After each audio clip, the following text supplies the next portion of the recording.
The following message is transmitted at the request of the United States Geological Survey. An earthquake occurred somewhere in the middle of the Atlantic Ocean, causing to generate the tsunami, which is heading straight towards to the east coast.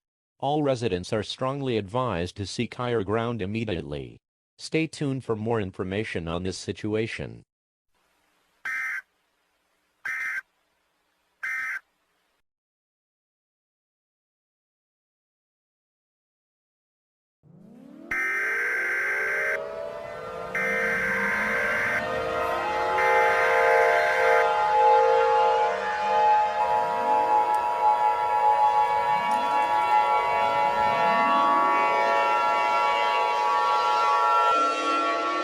The following message is transmitted at the request of the United States government.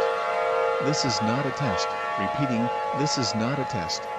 An extremely large and dangerous tsunami is heading straight towards the east coast at a fast rate.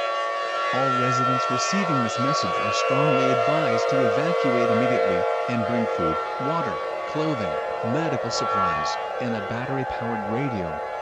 When you evacuate, tie a white towel to your visible mailbox.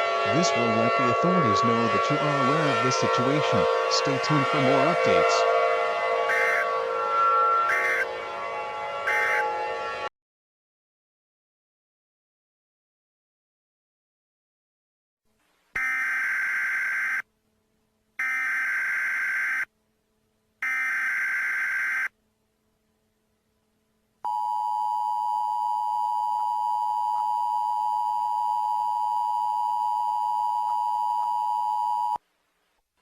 The following message is being transmitted at the request of the United States government and the Federal Emergency Management Agency. All coastal cities and towns in the mentioned states are being submerged underwater due to the tsunami. Mass evacuations are currently taking place across the eastern United States. The quake in the Atlantic Ocean was powerful that it causes to generate the tsunami and caused the tsunami to be pushed towards the east coast of the United States. Hundreds of deaths have been reported as a result of the powerful tsunami, and all buildings in the coastal areas are being reported to be in critical damage from the tsunami. We will provide more updates when we provide